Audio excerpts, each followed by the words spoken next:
Innsmouth, stranger.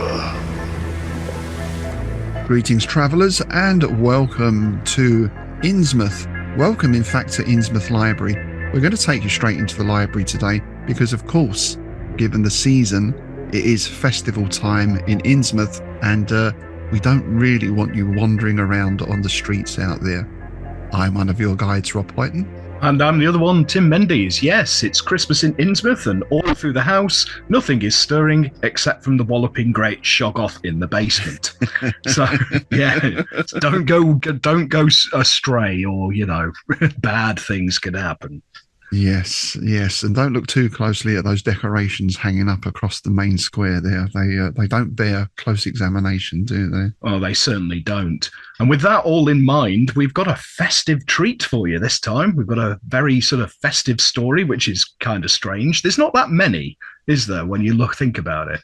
No, and this is directly a Christmas story. There's no argument about that. This isn't one of those is Die Hard a Christmas movie arguments, is it? No, it's incredibly Christmas. Yeah. It's got a Christmas tree in it for a start. Yeah. Yeah. A brilliant use of one, actually. It's I love this story. I've been a big fan of this since I read it years and years and years ago. Yes, and it is a return to us to Sesqua Valley, because we have covered Mr. Pugmire before. I think it was way back in episode 36. We discussed the inhabitants of Wraithwood. Indeed, we did. Yeah, it's which is one of my personal favourites. I'm a big fan of Willem Hopfrog Pugmire. I think the as he calls himself, the Queen of Eldritch Horror. Yeah, I would go along with that. He's absolutely tremendous. But before we get into all that festive goodness, I believe you have some news, sir. A new publication is on the way. Indeed. In fact, it's just released. Basically been rush released in time for the festive season. It's the fourth novella in my Hollow Hill cycle. The third only came out in September, Blasted Soul. But the fourth one has just been released, and it goes by the name of Beating Ground. Oh, it's nice. Very Maccan-esque. I'll say no more. Good. So we should just have enough time to pop that into our Christmas stockings, I hope. Indeed. Like these ones I'm wearing. Just one other bit of news now from Niels Hedgelin, our Auburn correspondent, who will be familiar to all those of you who listen to Strange Shadows, our Clark Ashton Smith podcast. Niels has let us know that a local Sacramento bookstore will be hosting a Clark Ashton Smith event on the weekend of January the 10th and 11th. They're still putting together plans, but it will include Niels's tour of Auburn and a showing of the Smith documentary, that's The Emperor of Dreams, with the creator. So that sounds like it's going to be a great event. And if you want to get more information on that, we'll pop Niels's email address in the show notes below. I'm glad you brought up The Emperor of Dreams, the Clark Ashton Smith documentary, because obviously today's subject, Mr. Willem Hopfrog Pugmire, is one of the talking heads on it. Oh, he is, isn't he? Yeah, because he was heavily influenced by Smith. And you can, because obviously a lot of people talk about the Lovecraft influence, but I actually think he's closer in style to Smith because it's very poetry based. It comes from a poetry background, and both of them were heavily influenced by Baudelaire. Yeah, so I think it's almost by osmosis. It's got a kind of Smithian feel to the language in it, hasn't it? It has. Yeah, I think that's very true. And at the same time, I think this is sprinkled with Lovecraftian Easter eggs, isn't it, as well? Yeah. So it's a delicious blend of the two, you might say. Indeed, that's another thing I've always liked about Pugmire's work, is that he's not afraid to have fun with it. You get quite a lot of writers, especially modern writers, who are very sort of reverent of the subject and things like that, whereas he will throw in nods and winks and bits and pieces, which, if you look back, the original Circle were doing that right from the start. 100%. And I mean, I think we've both fallen victim to that, haven't we? The purist sneerage. Oh yeah. But I mean, yeah, totally. When you look at, just the names, even, Clark Ashton and all the rest of it, as we've said so many times, these guys are having fun with each other's creations. with each other's stories. It's a sandbox they're playing in, and no one's being precious about any of it. No, that's it, isn't it? And there's a nod right in his name. Yes. Because he was born William Harry Pugmire, but he goes under Willem Hopfrog Pugmire. Hopfrog is a Poe reference. Exactly. So there you go. Yeah. And as I said, we have spoken about WHP before, but also if you want a full biography, you can check out the Innsmouth News issue 2, where we did a main feature on William Pugmire as well. Yeah, he had a very interesting life, didn't he? He sort of went up through the Seattle punk movement and all that kind of stuff. So he started out as a Mormon, didn't he? Yes, that's right. And I think he even went out sort of, what do they call it? It's not, is it preaching? The mission. The mission, that's right. I think he was sent to Ireland, I believe. Indeed, which is where this was written. Ah, right. So yeah, that brings us nicely to the publication, really. So I may as well crack on with that now, because you give me a nice lead in there, sir. Pugmire wrote this story, Oh Christmas Tree, in 1974 when he was on a Mormon mission to Ireland. Now, one of the things I like about this edition I'm going from, which I'll get to in a short while, is that there's a nice little afterword after every story where Pugmire himself talks about how they were written and where they were written and things like that, which makes my life really a lot easier. So we're going to jump over to him now. This was the first Sesqua Valley story that I wrote when I invented the valley in 1974. I'd recalled August Derleth telling Ramsey Campbell that rather than setting his Lovecraftian tales in HPL's New England, to invent a region of his own homeland. This seemed excellent advice. As a kid, I always spent 2 weeks of every summer with my cousins in North Bend and was captivated by Mount Si. When I created my own Lovecraftian set piece, I knew it would be a haunted version of North Bend. Imagine my delight when the television show Twin Peaks chose this same locale over a decade later as the inspiration for their uncanny series. Do you know, I've never watched Twin Peaks. Have you not? No. It's strange, isn't it? You'd think that would be, for some reason, I don't know what it is, we've never watched it. It's one of those things that we've often planned to watch, but never really got round to. No, I haven't seen it for a very, very long time. But I hadn't seen the reboot or whatever it was. Was it a sequel or a reboot? I'm not entirely sure what it was. I'm not quite sure, yeah. So anyway, he stopped writing for a long time. He grew disillusioned with writing in the sort of late 70s and didn't go back to it after his stint in doing zines in the punk scene. Right. And that sort of gave him the bug again. And so he later submitted the story to Space and Time, which is an American magazine that was started in 1966 by Gordon Linzer. That magazine is still going to this day and puts out 4 issues a year. That's what, 60 years virtually there. That's quite incredible. That's impressive. Sadly, the story was rejected. I'm going to let Mr. Pugmire pick up the story himself here because this just fills it in very nicely.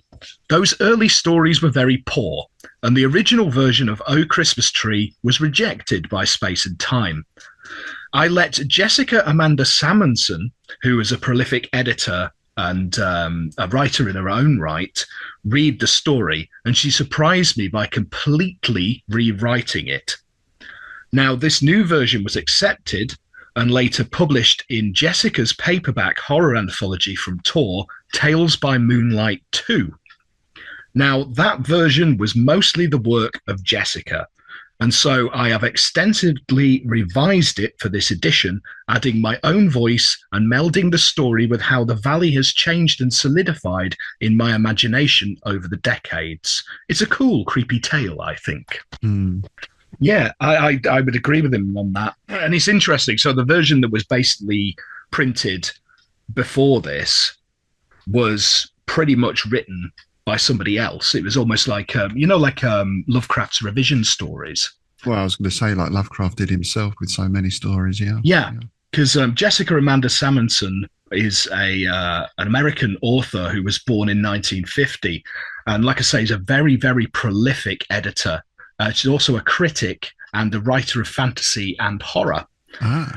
She's the author of the Tomoe Gozen trilogy, which is a fantasy version of the tale of the historical female samurai Tomoe Gozen. Her other novels are The Swordswoman, Ula Ken, and Beautiful Mad Woman. She's also done a few Lovecraftian stories in her own right. You can find them in things like Black Wings. Oh, right. And some of the Chaosium cycle books, that kind of stuff. Yeah, she's basically been an editor since 1973, editing small press magazines like the Literary Magazine of Fantasy and Terror and things like that. And award-winning for contributions to editors and, curators and that kind of stuff. I have to say, I have read most of the Black Wings collection, so I must have read one of her stories at least at some point, but the name wasn't overly familiar, but I shall seek those out. And isn't Salmonson, that's a good Innsmouth name as well, isn't it? It is, isn't it? Isn't it? Yeah. Now, the version that we are going off, as Mr. Pugmire said, is completely rewritten, and it comes from the 2008 Mythos Books collection, Sesqua Valley and Other Haunts. Now, Sesqua Valley and Other Haunts was originally published in 2003, but this version includes 3 stories not in the original, along with Songs of Sesqua Valley, which is a sequence of 33 sonnets similar to Lovecraft's Fungi from Yuggoth. Yes, indeed, which, of course, we've been covering on our bonus episodes. Indeed. Yeah, so I thought that was a nice little bit of synchronicity going on there. Yeah. So, as Tim mentioned there, this is the first story that Pugmire wrote set in Sesqua Valley. But what and where is Sesqua Valley?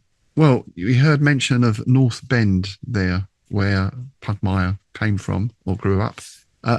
That's in the American Northwest. So we're in sort of Washington, Seattle, that kind of area. And North Bend is on the outskirts of Seattle or on the edge of Seattle. And it is, if you go online and Google it, the image is quite striking because it's a sort of town with a huge mountain looming over it, Mount Si. It's quite an impressive sight. Originally, it was home to the, and I hope I pronounce this correctly, home to the Snoqualmie tribe. And well, we'll get into this in the story because, of course, this was not part of what you would call the early discovery of America, was it? Everything came in on the East Coast, and the route to the West Coast wasn't opened until quite a bit later on, but we shall get onto that. And you mentioned the Twin Peaks there. I can't help but thinking there's a little nod to that as we get into the story as well. Yes. But I was thinking as well, how nice that you can go back and retcon your work in this way. As you develop the setting, you go back and refine your earlier work.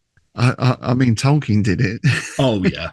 Yeah. Well, this predates Twin Peaks when it was written. So, And I always think if Tolkien did it, then, we're all allowed to do it, aren't we? Oh, absolutely. I've done it with like my early stories when my milieu had developed. I've gone back and when I put them in my collections, like, oh, that bit doesn't work anymore. Yeah. It's nice to be able to refine your work like this. I wonder if Lovecraft would have done that, given the opportunity.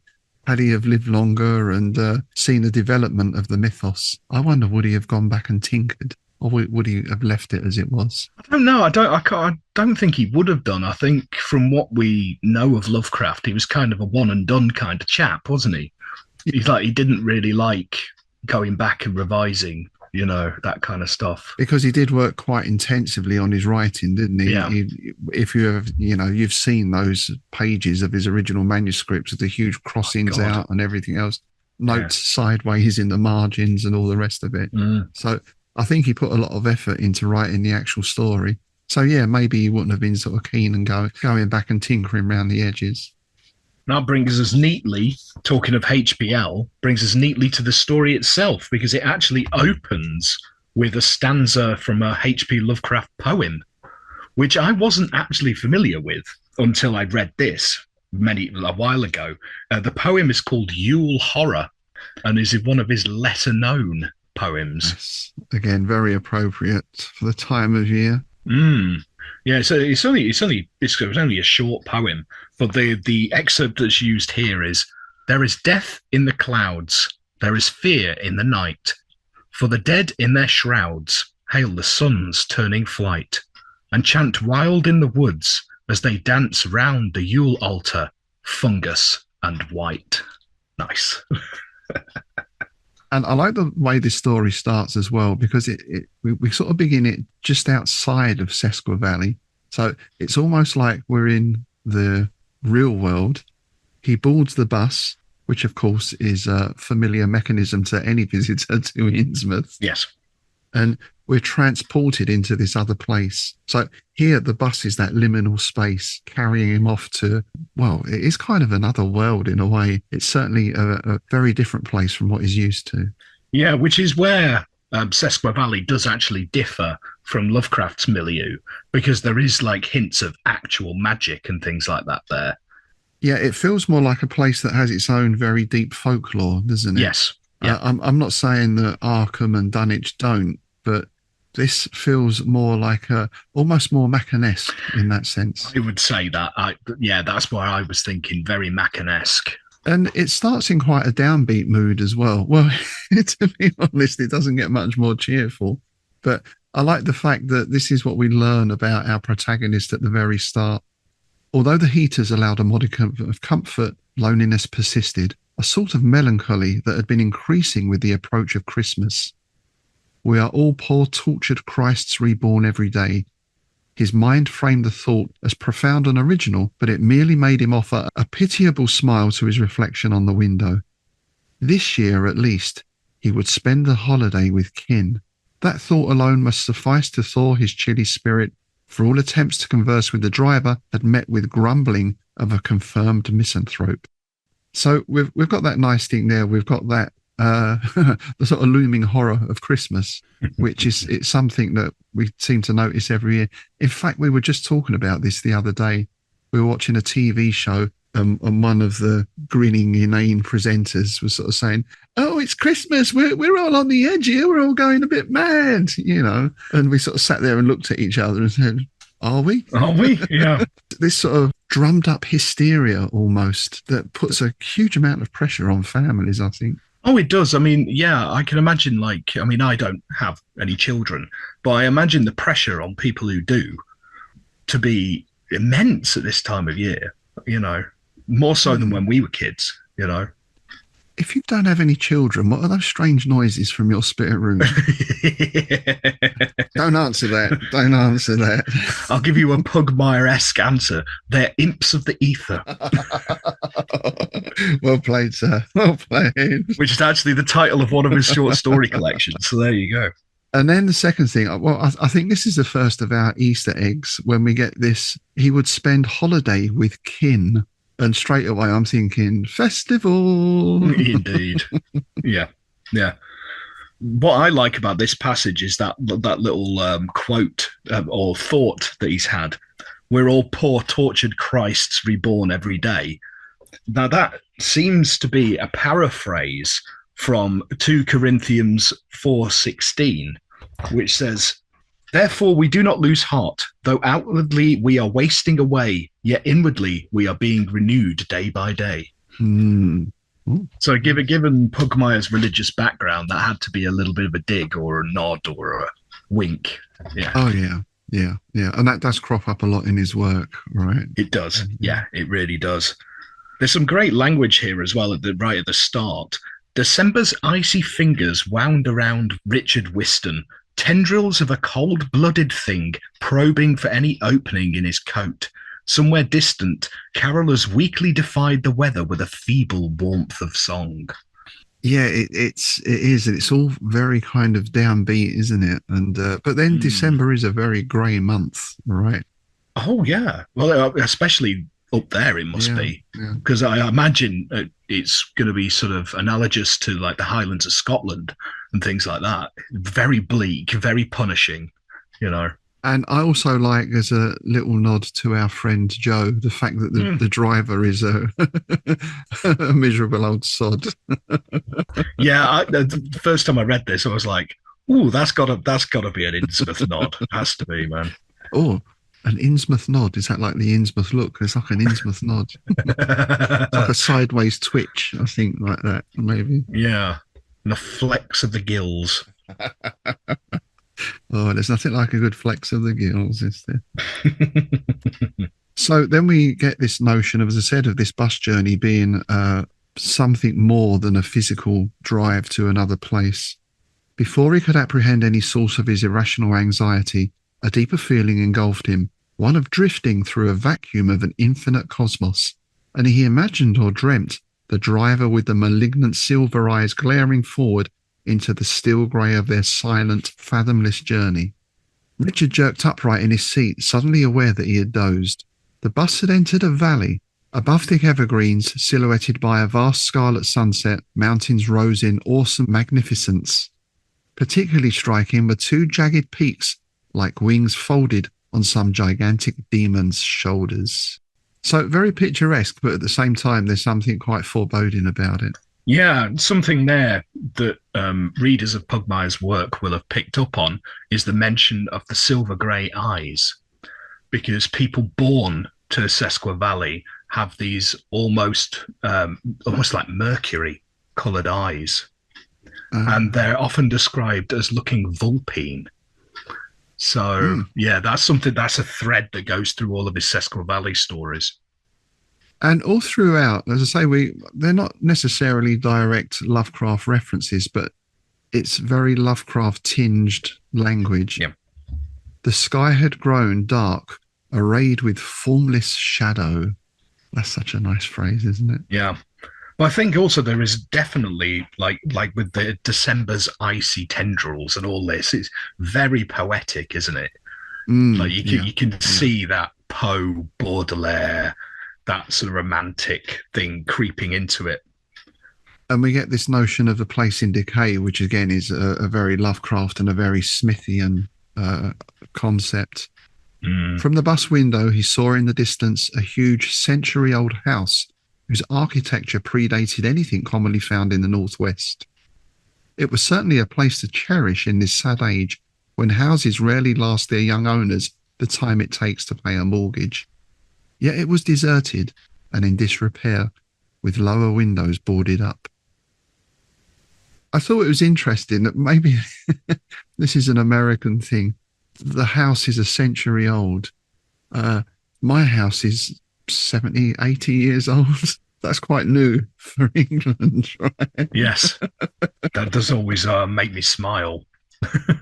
You get it in Australian literature as well, things like that. When they talk about ancient houses, and then you think the pub down the road was built in the 1400s or something, you know. Exactly. Yeah. I think at least two of the houses I've lived in have been sort of Victorian. I think one was 1875 from what I remember. So yeah, and then your sort of classic Victorian terrace in London, you know. Yeah. We learn that his father is dead, so there's nothing to take him back to city life. No family, no job worth saving. And as he pulled his two suitcases from the rack above his head, he was already considering the renovation of the old mansion. He had, after all, a small inheritance that would allow him a new start anywhere. Here, at least, he had kin. So it is this sense of returning to the place of your birth, isn't it? Yeah, which is something that you find in a lot of Lovecraftian and folk horror stories, isn't it? It's that sort of calling of your sort of hereditary line and all this. But it sounds like here he didn't know that his grandfather was actually alive until after his father had passed. After his father's wasting agony, the discovery that his grandfather lived on took on an importance of inordinate proportion. Even the eerie countenance of this nighted valley seemed a welcoming aspect to the gloom crouching in his heart. Nice. Yeah. So it's that sort of, so he's obviously going through a period of grief, and this is giving him some hope, some small hope to latch onto, that he's not the sole survivor of his family line sort of thing. Yeah, and I guess he's been nursing his father over the last 2 years, which, as anyone who's been in that situation knows, that's a hell of a thing to go through. So, in a sense, although he is this lonely and quite sad figure at the start, is possibly on the step of the start of a new life here, you know, almost a rebirth. Yes. And this is where we meet his grandfather, Nathan Whitson. Nathan Whitson looked dignified in his overcoat and cap and neatly trimmed white whiskers. clasping his cane, the ends of his scarf moving with the breeze. Richard stepped forward as the bus moved away into night. His grandfather's handshake was firm and warm for all the bitter cold around. "You're your father's image," the old man said in greeting. His smile, the first pleasant thing in Richard's long day. So everything is sort of starting all right, isn't it? Again, in classic folk horror or all of these things mode, everything seems to be getting off to a good start, even though he's carrying this sadness. Yeah. So the grandfather takes his bags into the back of a pickup truck, and they start riding to a cottage tucked in the woods alongside a calm black lake. Now, this is a nod, has to be a nod here. The old gentleman asked after news that betrayed an appalling ignorance of life outside the valley. The old gent is... Yes, very true, very true. And we learn over breakfast next morning they're talking, and his grandfather tells him that your father never liked this place. This is an old town, Nathan continued. Families have lived here for numerous generations. Pioneers considered it their stroke of luck discovering this fertile valley, somehow never claimed by the native tribes who elsewhere were peaceful competitors, but still competitors. None questioned this fortune. None asked why this place was shunned, a place abundant with game and rich of soil. So there's our other trope, right? The locals know what's up. There's a reason they don't go there. But, of course, the outsiders come blithely in and ignore all that. Yokel knowledge. Yokel knowledge, yeah. Yokel knowledge. I'm coining that. Trademark that. Yeah. And then we get outsiders. Nice. Outsiders, for the most part, find the people clannish and unfriendly. They soon leave, as your father did when he thought himself mature enough to take care of his own life. So you wonder what prompted the father to leave. Perhaps he saw some of the things that we're going to find out about later on and decided to make his escape. Yeah, it's sort of something I liked reading this now, because obviously it's the first story in the book, and it's the first of the sequence that I've pretty much read after one or two that I'd read in anthologies. I've since read like 6 of Pugmire's collections. So now knowing all of the stuff I know about the Sesqua Valley, that takes on a really, really ominous tone. Yes. It's a kind of foreshadowing in a way, because we do get this idea about if you're from here, the psychic ties run deep, which again put me in mind of the festival. Yeah, and that again, that's a thread that runs through a lot of it. It's sort of that pull, and once you're in that liminal zone, it's very, very hard to escape it. You know, that kind You'll of never thing. Leave. Exactly. Yeah. This is a local shop for local people. Yeah. It also reminds me of like Silent Hill and things like that, and obviously Twin Peaks. But for all of that, we then switch into this sort of rural idyll, don't we? With squirrels and chickens clucking. And we've got this nice sort of isolation as well. Across the small lake, no other houses were visible. Only a wall of hemlock spruce with their ragged tips bowed in a manner of prayer or obeisance to the snow-clad mountains beyond, all reflected perfectly on the flat, still waters. Having said that, even though it's very beautiful and very scenic, that idea of prayer or obeisance to the mountains, that brings in that slightly darker tone again. Yeah, because again, those mountains are incredibly important in the Sesqua Valley cycle of stories. And because I mean, the spoiler territory here, but it's believed that they're gods and all this kind of stuff. So I don't want to go any further into any of that, but because of spoilers. But yeah, so you get this right from the start.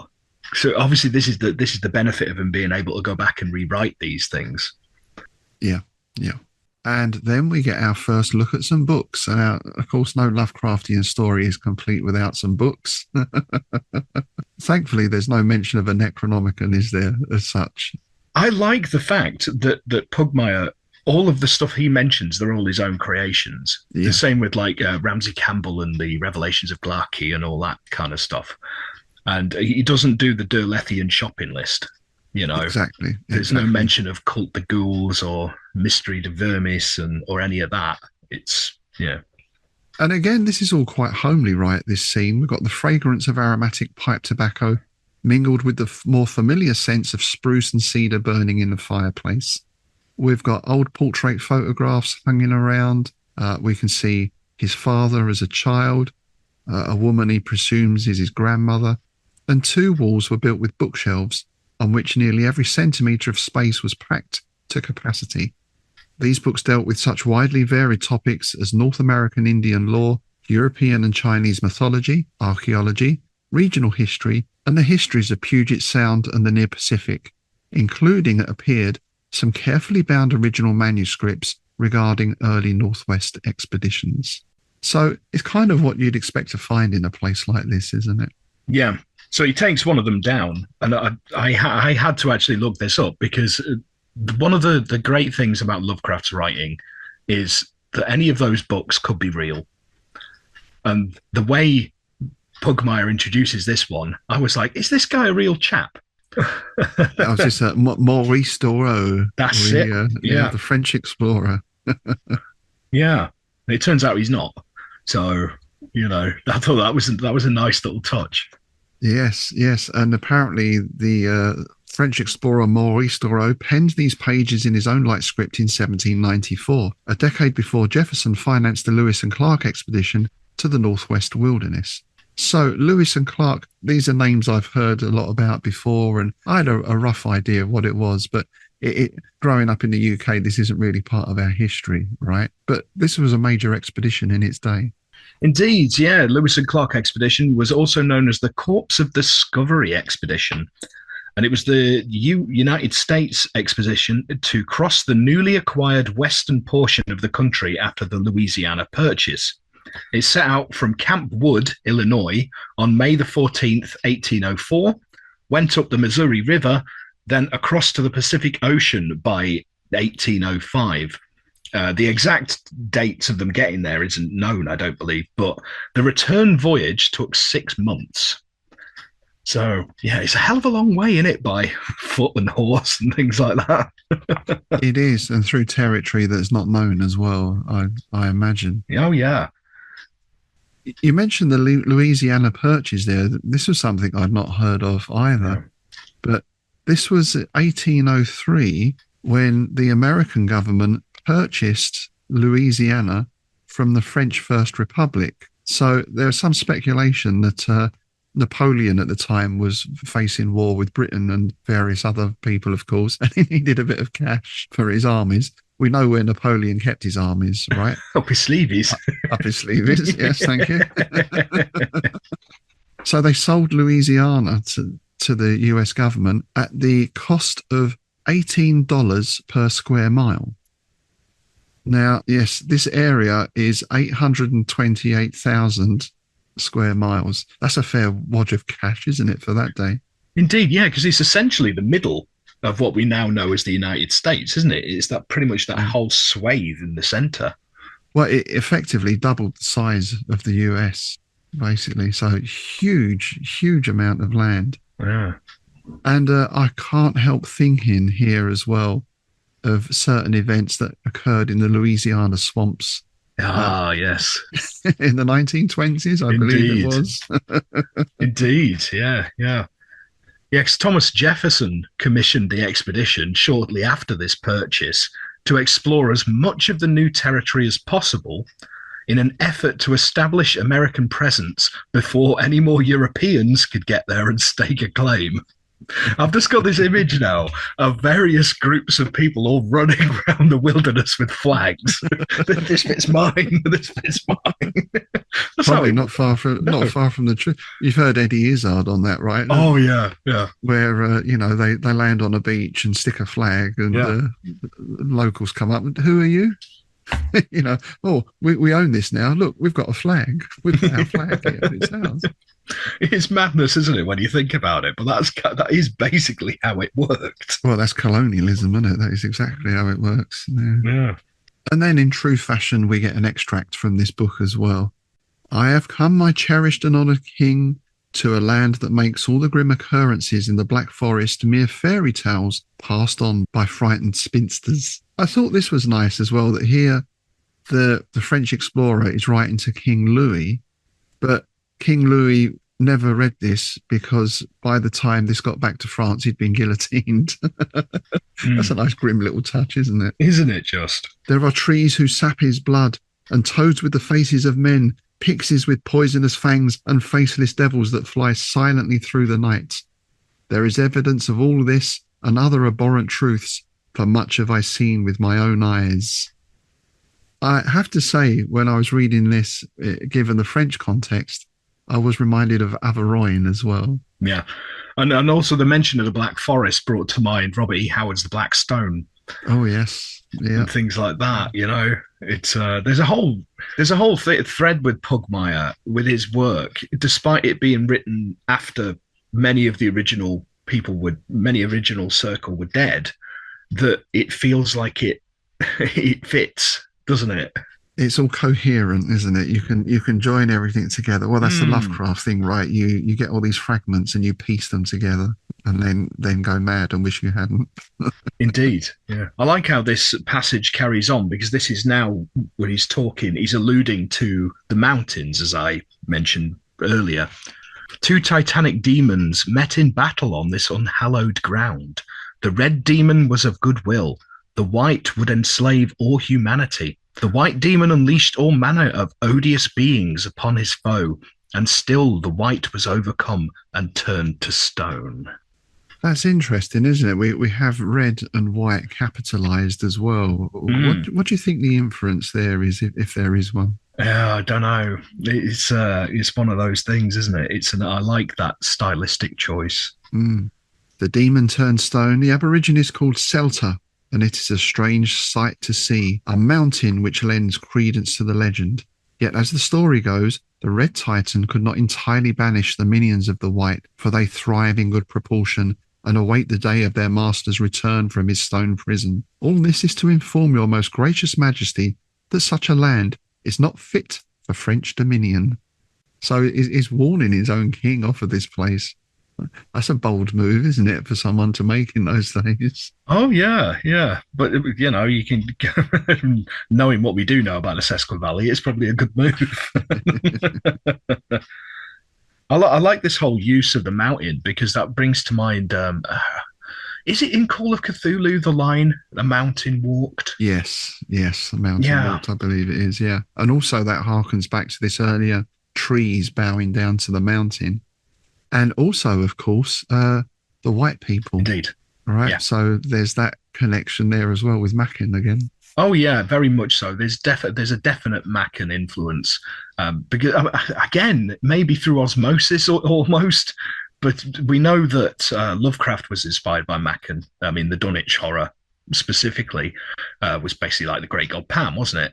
And he was a big fan of Mackin's work and wrote about the white people in supernatural in literature. Yeah. So, you know, when Pugmire started reading all this stuff in the early 70s, when he was on mission in Ireland, you know, he's going to have gone, ooh, that sounds good. Well, and Ireland has no shortage of its own local folklore either, right? Absolutely. The Fae and all the rest of it, yeah. Yeah, I do wonder if that's where that aspect of the Sesqua Valley crept in from that Irish folklore. Yeah. I mean, even today, right, certain stones and stuff won't be moved, or they'll reroute roads around certain places and everything. Oh, yeah, because a little bit later on, which gives credence to this, there's a mention of a circle of mushrooms. I mean, that's a fairy ring, right? Yeah, exactly. You know, you don't step in that or you'll vanish, sort of thing, you know.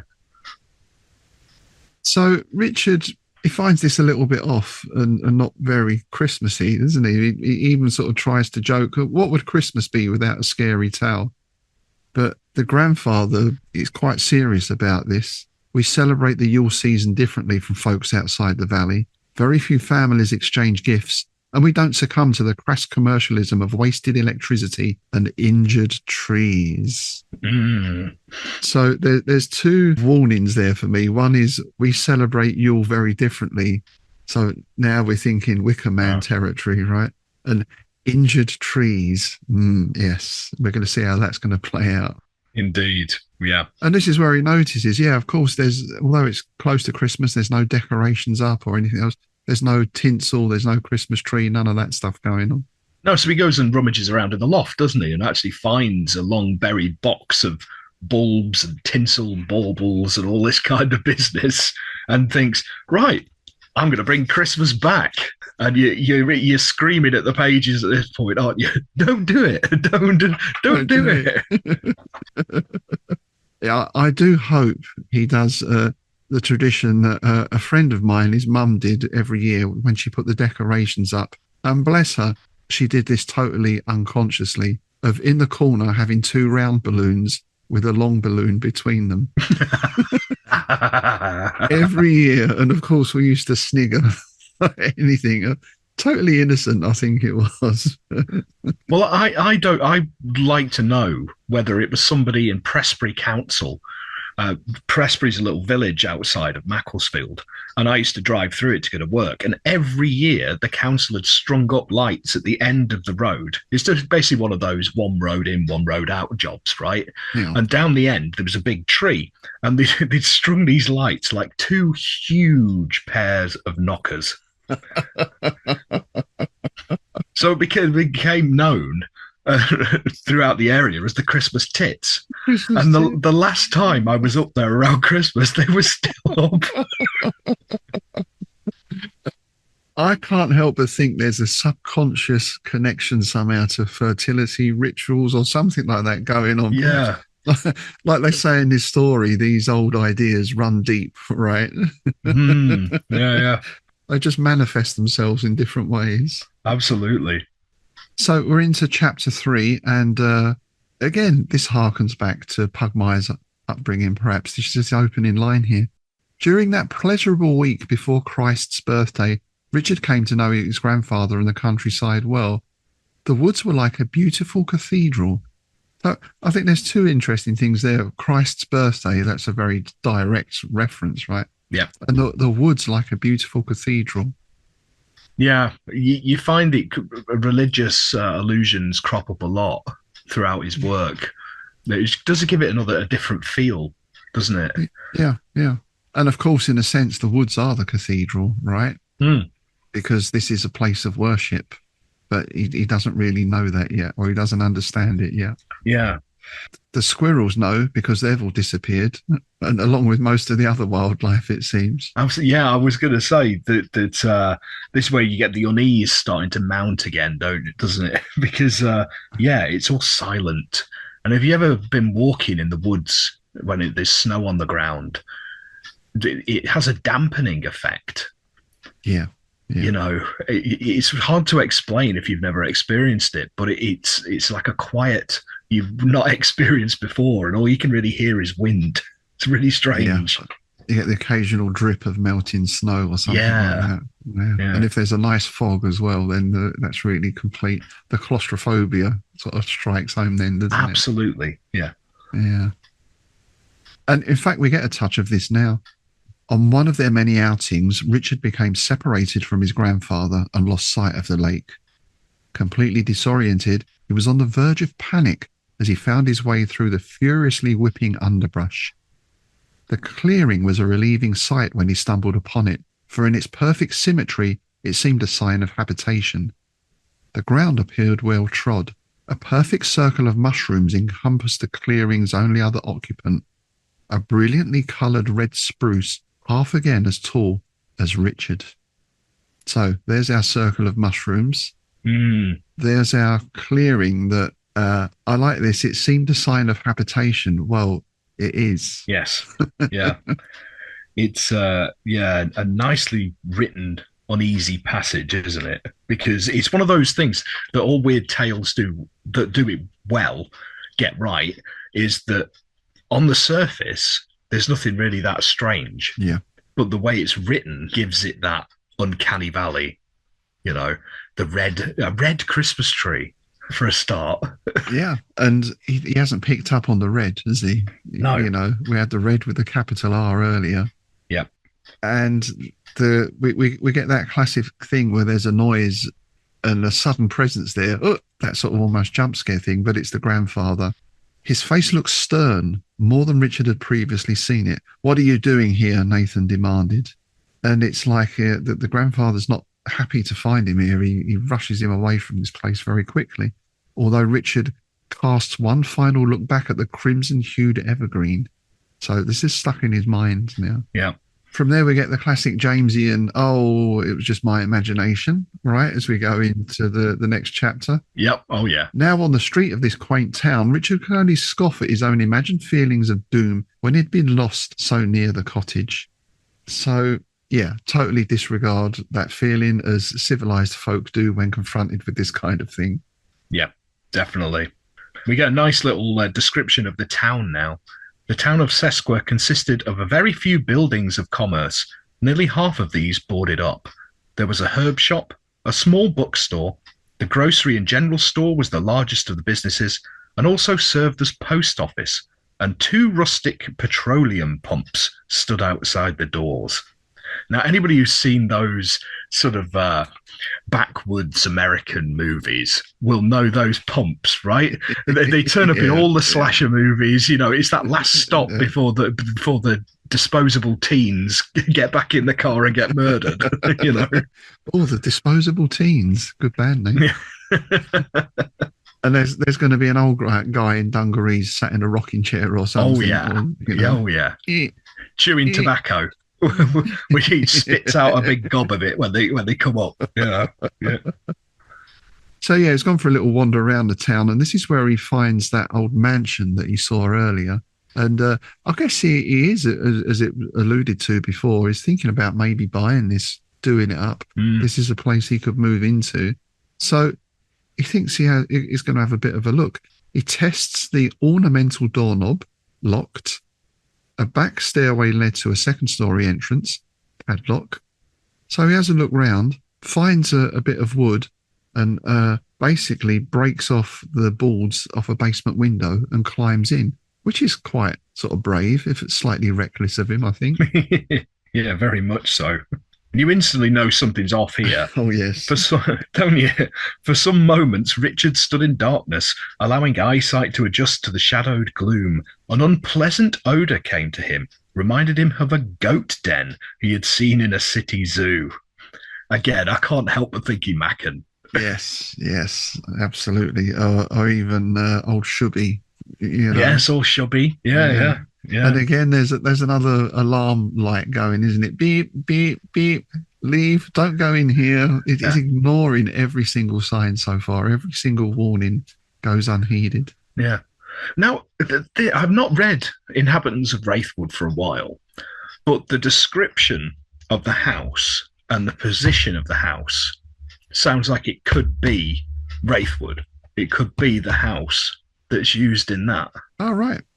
Yeah, I'd have to go back and check, actually. I can't. I may be wrong on that, but it's just from where it is, because the bookshop's mentioned in that and all around the various other stories. But that house that's set back, the old mansion that's crumbling, because again, that's one of those places. Are the people actually alive? Are they ghosts? Are they in some weird parallel realm?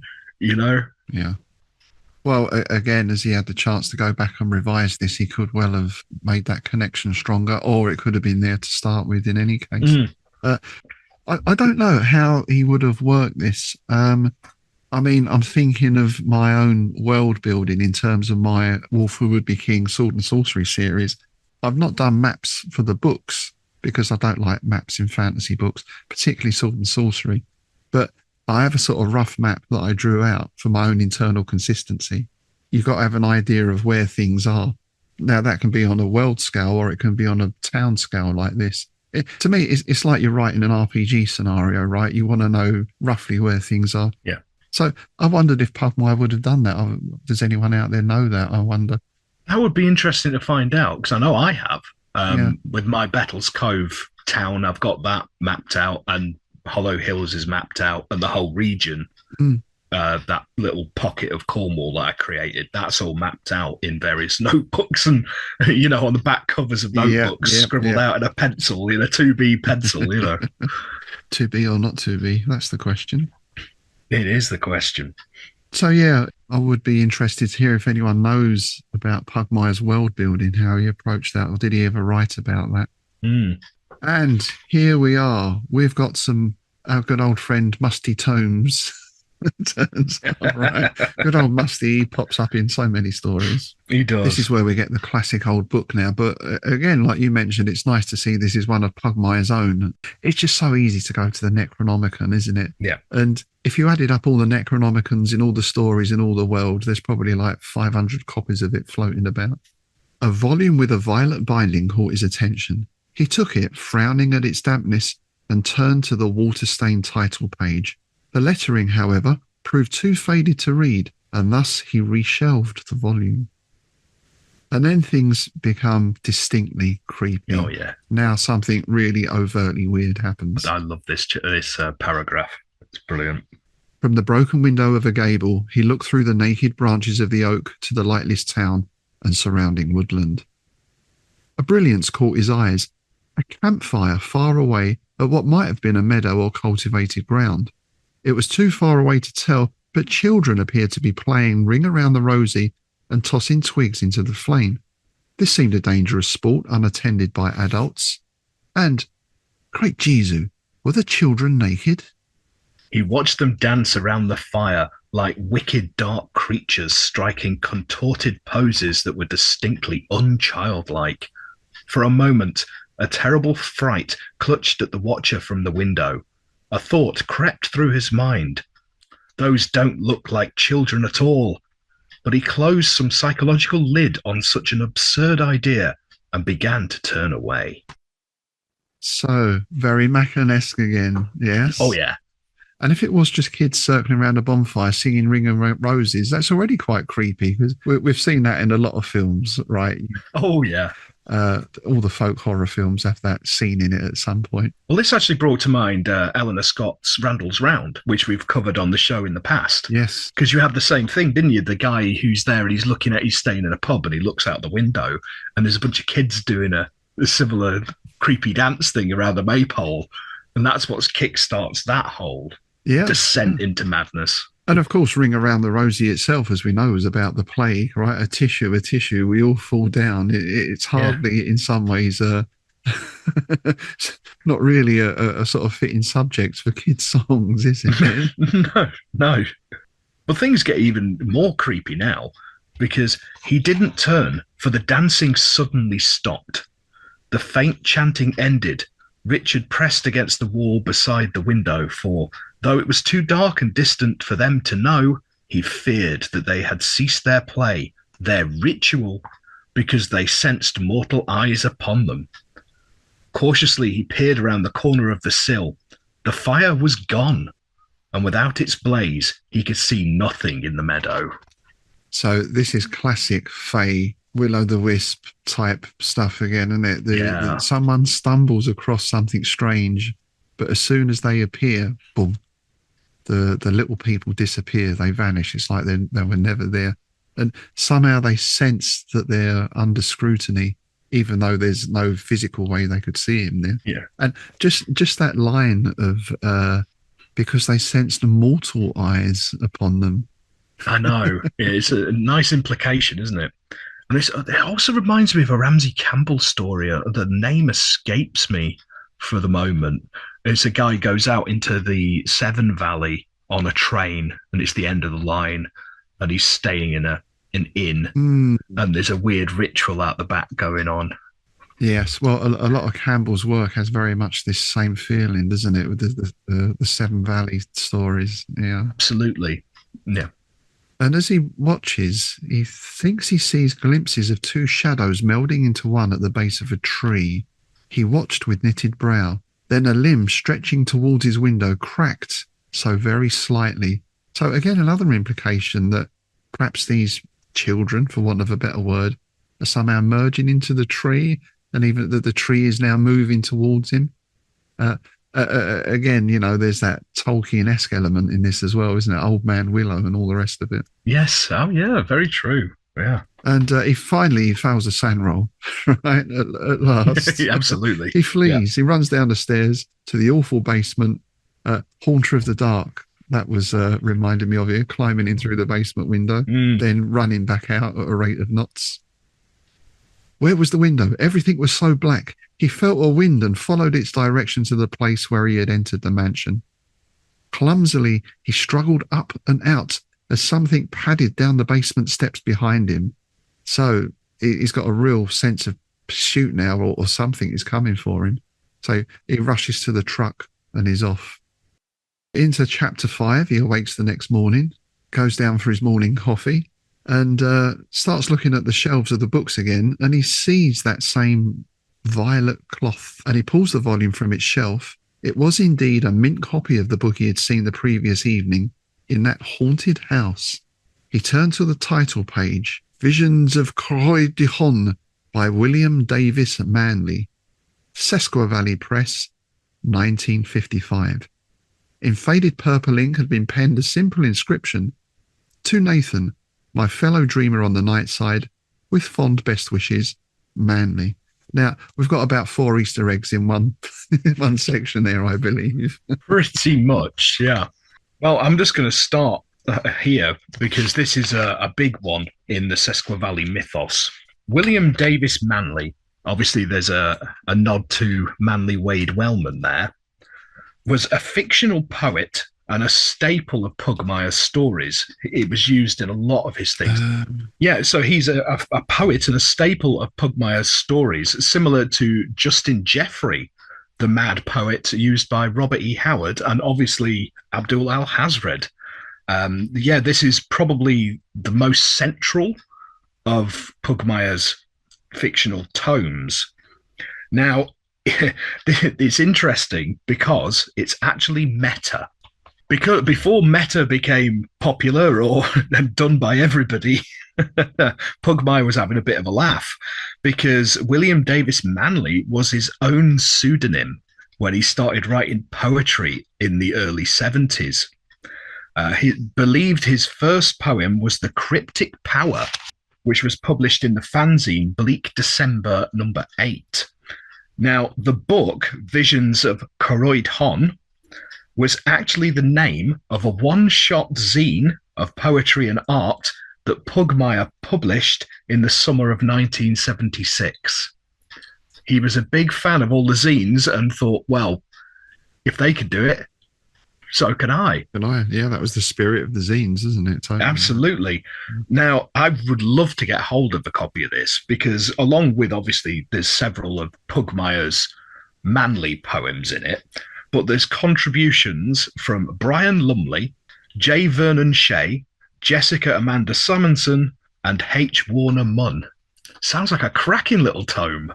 That's some lineup, isn't it? Isn't it? The name intrigues me, Visions of Croix Hon, because being from London, I can't help but thinking of Croydon. Croydon. Yeah. And thinking of Croydon, I think of the excellent comedy series Phone Shop, which was set in East Croydon, I believe. And in fact, just this Monday gone, I spent best part of an hour stood on a freezing cold platform at East Croydon station because my Piffling train had been cancelled. But there we go. There we go. If I had £1 for every hour I'd been stuck at bloody East Croydon, going either up or to or from London down to Brighton, my God, I could pay off the national debt. So there we go. That's the horror of Croydon. And then, of course, we get the phrase, my fellow dreamer on the night side. Indeed. Which, as we have discussed before, is, among other things, the title of Frank Belknap Long's biography of his friend H.P. Lovecraft. Yes. I think it's a nice touch that it's penned in a faded purple ink. Yeah, that's very goth, isn't it? Isn't it? Well, that's one thing that the Sesqua Valley has totally different to Lovecraft's milieu is how bohemian it is. Sesqua Valley, it sort of lures in poets and artists and musicians. It's almost like a hippie commune, really. It's all of these artistic types stuck in this inspiring place, and that's kind of the whole gist of the Sesqua Valley stories. Yeah, that kind of ties it in with a more Smithian vibe, doesn't it, as well? Doesn't it? Yeah. That would be some of the circles that Smith hung around in. Sterling and Bierce and all that. Yeah. Especially in San Francisco, I imagine. Yeah. Well, doesn't Auburn itself have an artist commune? I think it does, from remembering that chap in the documentary, Emperor of Dreams. Oh, he was my hero, Skinner or something, or what? Isn't it? Yeah. He was a legend. He obviously smoked a couple of really good spliffs before he went on camera. And nicely enough, in this book, is scanning through this book, we get a sonnet about the children of the valley who danced within a ring of stones. And the simple line drawing that accompanied the poem caused a chill to kiss the length of his spine. It showed a group of curious, shaggy dwarf-like creatures dancing within a circle of standing stones. I also liked here that showed is spelt Shewed. Again, that's got to be another nod to the old gent, I imagine. Oh, yeah. Well, it's the same as Lovecraft spelt it. Yeah. And his grandfather comes in as he's reading this book, and we get one of those exchanges, isn't it? It's what you're looking at. Oh, well, I saw these kids dancing around. They looked like they were naked.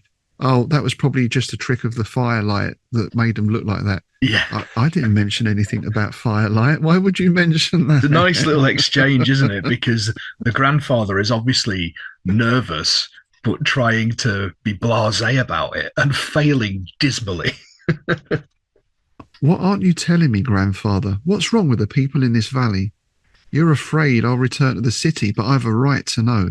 They exchanged a heavy look. Then Nathan reached for a book of Northwest law published in the early 19th century, illustrated with weird steel plate engravings. To one illustration in particular he turned. It might have depicted the solstice ceremony of an ancient European earth goddess cult, but it was not so tame as those pagan rites, and the fauna was distinctly North America. And here we get, it's really pretty much spelt out to him now, I thought. So we get the picture of the red evergreen, around which a ring of naked imps, or children with teeth filed sharp, stood arm in arm. Above the tree, a great winged creature, perhaps an oversized bald eagle, depicted by an artist who had never actually seen one, held a beaver in its talons and let the blood from where the animal's heart had been ripped out drop onto the tree. This is as explicit as it gets. Yeah. Right. Yeah. I like that an oversized bald eagle depicted by an artist who had never actually seen one, because we've all gone back and looked at these Victorian encyclopedias and things, and or even if you go to the museums and see the taxidermy, they've never seen what, like, things standing on their back legs because they've never seen how they walk. Yeah, and even some of the old medieval pictures, right, of unicorns and stuff that, isn't it? Brilliant. And then, even more disquietingly, in the background of this illustration, we have Mount Celta with two eyes added for eerie effect. Again, driving home the fact that this mountain is a sentient being. Yeah. A popular legend, Nathan softly replied. So popular, in fact, that it has become a common, although I admit an unusual, children's game to act it out. So again, the grandfather's trying to play it off, although he knows, right? Yeah, and Richard, he's happy to go along with this. I suspect because the truth is far more uncomfortable to deal with or to admit to.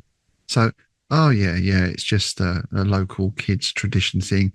And again, we get that thing about the ring of roses and the plague. Yeah, it's that kind of thing. Nothing at all to worry about. So the two sort of basically go off now, don't they, and start preparing for dinner. They go into town and all this. And things seem to be back on track until they're not. Yeah, and I thought, well, I can see what Richard is doing here. You know, his grandfather has been good to him, he's looking after him, so he wants to jolly the place up. I get the impression maybe he thinks that this lack of Christmas decorations is just his grandfather, because he lives on his own and is a bit of an old crabby guy. Yes. So, you know, everyone else has probably got all their Christmas trees and tinsel and everything up. So he wants to do the same for his grandfather. He wants to cheer him up, but he does it in the worst way possible. Yeah, because he decides he's going to go and get a tree, and he knows exactly where he's can get a really good specimen from. Oh, yes, no. a lovely big red tree that will just look great, cut down and stuck up in the living room. Yeah. Which Well, there's that whole tradition of the Yule log and everything else. Another one of those things that's become Christmas tradition that really has nothing to do with, well, certainly the biblical Christmas. So yeah, he goes off to chop it down. Soon he knelt before the blood-red tree, saw how it almost glistened in cold winter moonlight. That lunar sphere was high, drenching the valley with eerie illumination. The white mountain sparkled. Yes. Again, there's that sort of feeling of life in the mountain. I'm a bit surprised we don't get gibbous moon there, to be honest. Yeah. He severed the tree at its base, and somehow the valley darkened, and something atop the mountain wailed in woe. Richard hauled the tree back to the cottage. Once, he shone his light behind him, thinking he heard a mournful whimper. With slow deliberation, he managed the tree through the door with a minimum of rustling red needles and ruddy scraping limbs. So he sets the tree up, he decorates it, and he finds a Star of Bethlehem, which, balanced on a chair, is about to place on the top. I thought just there as well, this idea of the rustling red needles and ruddy scraping limbs is a bit disquieting, isn't it? It is. Like, the whole implication is that this tree is a being in and of itself, isn't it? It's almost like a lesser god that's being worshipped itself, you know? So grandfather comes in, oh my God, what have you done? And I like this, grandfather, it's a surprise for Christmas. And then we get, you're an outsider. Yeah, you couldn't have known. Isn't it interesting how the outsider can either be the, how can I put it, the innocent in this case, or the monster in another case? I mean, those two terms are interchangeable in a lot of ways, because this guy has come in and just hacked their god to pieces. You say that was quite monstrous. And all the outsider wanted to do was come and have a chat with people, really, isn't it? Yeah, indeed. Yeah. Also, it brings to mind Innsmouth, doesn't it? Because that's the whole outsider thing, isn't it? You know, the classic Innsmouth outsider. So, yeah, Grandpa is not best pleased, but very quickly he seems to become resigned to what's going to happen next. The old man whispered in a fatalistic manner, more to himself than Richard. His face was ashen, nearly as white as his beard. It's too late to change it now, but perhaps I can save you. Mechanically, he shuffled in stockings to a long, low wooden box from which he took a rifle. So apart from the image of Grandpa wearing stockings, which I think is just American terminology, right? It is, but it is. That is the American terminology. It's socks, isn't it? Whereas, but because we're British, I was seeing a pair of fishnets. Very Innsmouth as well. But yeah. It's the same thing as suspenders, right? We say braces, they say suspenders. So yeah, whereas our suspenders are what hold your tights up to a garter belt. Exactly. So we're back to the stockings again. Yeah, indeed. Yeah. We're obviously much more predisposed to filth over here than I think we are. Yes. Yeah, and if you are English and in America and you want to get a cigarette off someone, just be careful how you ask for it. Okay? So Richard, he still doesn't get it, does he? Even after all these, what we can see are quite clear warnings and signposts and clues, now he thinks the grandfather is sleepwalking, he's just having a bit of a nightmare. And Grandpops plays along with this. He obviously doesn't want to alarm his grandson. Yeah, that's all okay. I'm just having a bad dream. You should go to bed now. And he wishes him good night. Lying atop the covers, he fondled the tobacco pouch that on the morrow would be his grandfather's Christmas gift. It seemed a trivial thing now, and the surprise of the tree had been utterly spoiled. His mind fled towards the same depression which had so incapacitated him on previous years. Outside the door, his grandfather still shuffled about fretfully, but Richard was too lost in his own despair to hear, to care. So this little setback, as he sees it, sort of put him back into his depressive state. And that depressive state is only about to get worse, because this is where the brown stuff hits the fan, basically. If he slept, it wasn't for long. A loud crash startled him to awareness. A window shattering. Nathan was shouting, "Get out! Get out!" Richard was on his feet, realizing that something, had indeed come through a window, rocking the cottage in doing so. He tried the door, but Nathan had locked it from the outside and pushed a chest against it. So, yeah, he starts screaming for his grandfather now and ramming the door with his shoulder. And then he hears the boom of a rifle. But when the rifle fired, he froze in terror at the shrieking obscenity that answered the report. Whatever made that cry, it was no beast, he knew. With a cowardice that would haunt him all his life, Richard sank to the floor and listened through the night. His grandsire's shouting became a scream that ended in a frothy gurgle. The flapping of some pinioned beast resounded through the cottage. The stomping of myriad tiny dancing feet prancing around a severed tree, the whining childlike voices uttering a monotonous litany, damned the night. All through the hours of darkness it raged, the hellish nightmare festival. Again, this is a failure of the sand roll, right? Oh, yeah. And, I mean, to be fair to him, what's he going to do? Well, if he did get out, what's going to happen? Yeah. And the grandfather has obviously sacrificed himself to save him, which I suppose is the act of a parent or a grandparent in itself. Yeah. I think that's a beautifully grim line in there as well.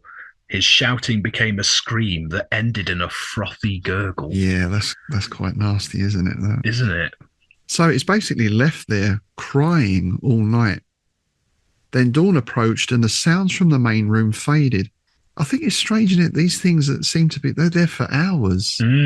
This is not like a smash the window, drag the grandfather away or kill him. No. What's going on? That's even more disquieting, I think. Oh, yeah, because after the grandfather's obviously been butchered, they're still performing their ritual. They're still having a whale of a time dancing around this tree in the front room. That's really creepy when you think about it. Dawn eventually comes and he manages to eventually get the door open. The room was in shambles, the kitchen window broken inward. Blood smeared the walls and floor. He went to the sink below the broken window, glass splintering into his naked feet, and looked towards the hunched mountains. Against the violet of the beautiful dawn, the silhouette of some great winged creature was plain above the lake. It let loose the torso clutched by talons. Richard watched the corpse that fell and upset the icy stillness of lake water. That cutting your feet on the splintered glass is always a nice touch, isn't it, in films? Isn't it?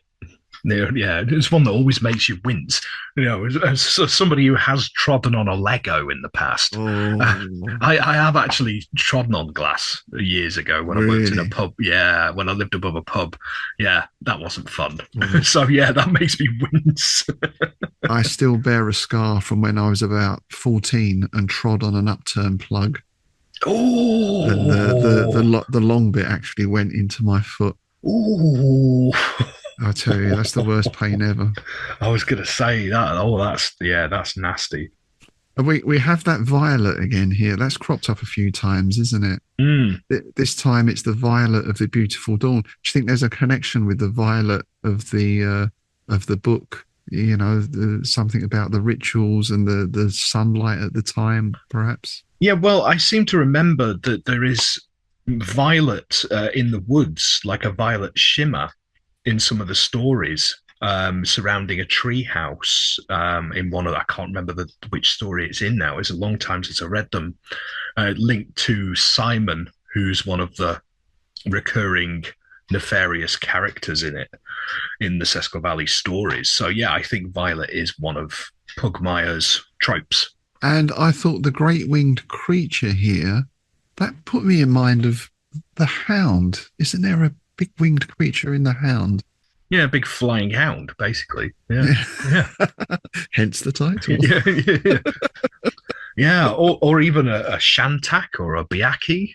Yeah. So that basically leaves him reeling. He stumbles back into the living room, there to gaze once more at the product of his crime, that once beautiful Christmas tree. It was now a ghastly sight. The blood-stained bark had mottled and grown white with leprous disease. The dead withered branches bent to the crimson-spattered floor. But it was as he looked at the tree's topmost bough that he lost the battle to keep his stomach. For where would have been a beautiful glass star rested a blood-drenched human heart. What an ending. Absolutely There we brilliant. go. You'll never look at a Christmas tree in the same way again. I'm a big fan of that story. Yeah. I'm not a very festive person, as you probably will have guessed. But yeah, that's become a tradition of mine every year, to read that at some point. It is. I think, like you say, obviously we have the festival, and there's a couple of Lovecraft poems. We mentioned the one earlier about Yule. Yeah. But yeah, mythos or similar or even weird Christmas tales are quite few and far between. Yeah, it's such a major event of the year. You'd think there might be more around that, wouldn't you? Yeah. You tend to find more ghost stories, things like that, of course, are centered around Christmas. I mean, obviously. Yeah. But I've written a Christmas mythos story. In fact, I did a reading of it either last year or the year before that we put up as a bonus. The abomination that came for Christmas. Yes, of course. Yeah. Yes, I was forgetting that one. Yeah. That was actually partially spurned on by that. Right. Because I'd read that and thought, I'm going to write a Christmas story. Nice. Inspiration. Yeah. And I can think of, I think it was probably one of the Amicus films. Was it the one with Joan Collins where we have the psychotic Santa? Oh my God! Yeah, she's under siege in the house from a sort of psycho Santa. Can't remember too much about it, or even which one that was. I'm sure a listener will let us know. Yeah, there's a few Christmas horror movies. Thinking about it, there's that Jack Frost with the Killer Snowman.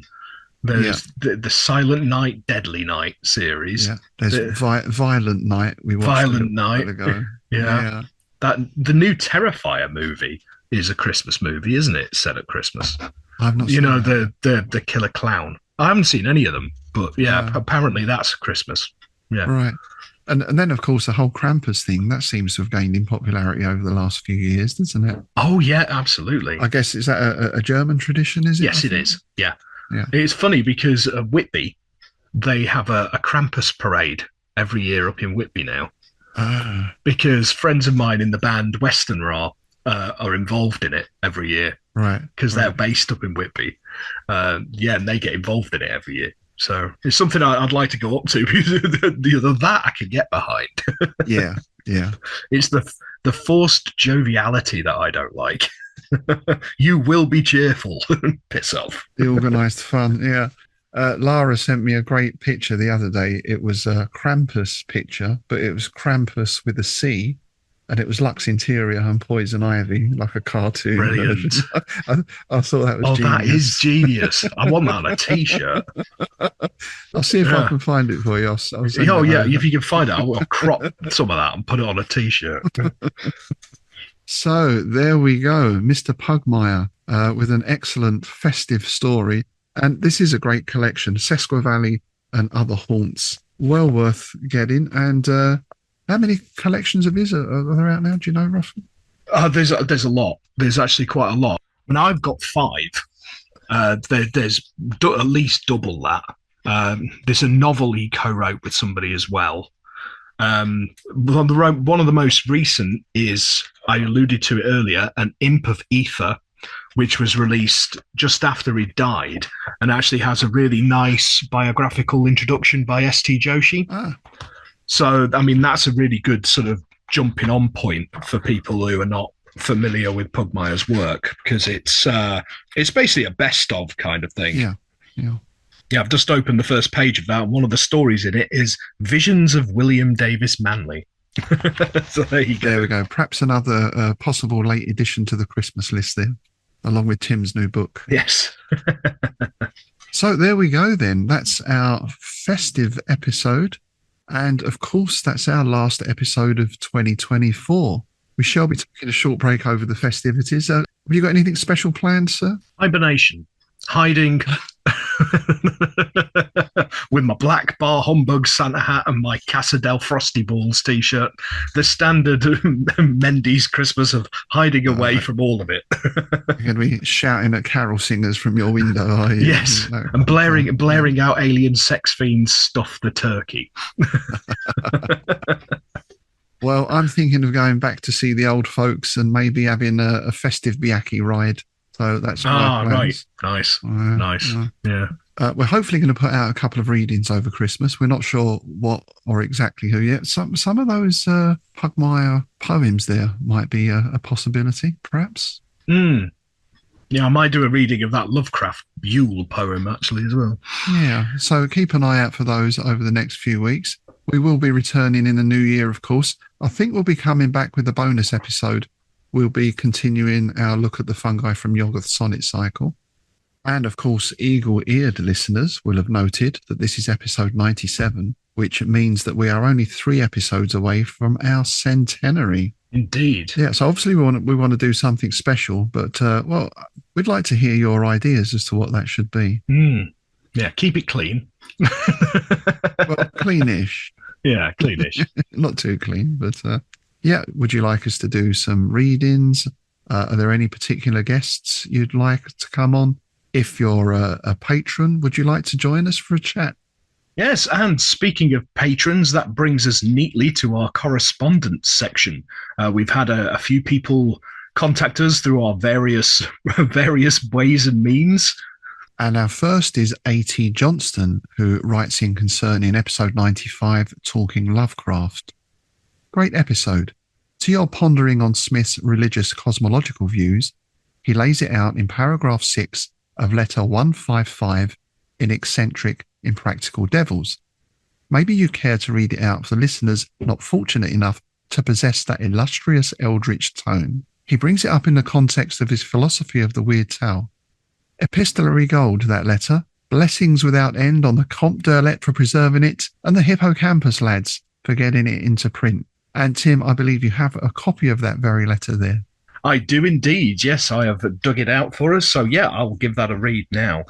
The letter is dated September the 14th, 1933. Later, I may do a brief article on the philosophy of the weird tale. This will not touch on the aesthetics of weirdness, but will emphasize the implicative, though not didactic, bearing on the weird tale of human destiny, and in particular, its relationship to man's spiritual evolution and his position in regard to the unknown and the infinite. I shall frankly outline my own stand, which is that of one who keeps an open mind and is willing to admit that all things are possible, but accepts neither the dogmatism of material science nor that of any revealed religion or system of theosophy. I shall, too, point out that the only road to an understanding of the basic mysteries is through the possible development in man of those higher faculties of perception which mystics and adepts claim to develop. There is no reason at all why powers transcending our present range of sense perception may not be developed in the course of future evolution, and such powers may have been attained by individuals in the past. The point I want to make is that a psychological interest in the weird, unknown, and preternatural is not merely a hangover from the age of superstition, but is perhaps a signpost on the road of man's future development. There we go. That's interesting, isn't it? Isn't it? We have him putting it in evolutionary terms almost, that in the future we will evolve to develop these powers. But then you've got that hint back to well, something quite common in weird fiction, certainly in Howard and the like, that the people of ancient times had extra powers or extra perceptions than we do today. Yeah. And then also that little tinge of the occult as well, which we know Smith, well, he at least dabbled in, right? Yes. Yeah. Yeah.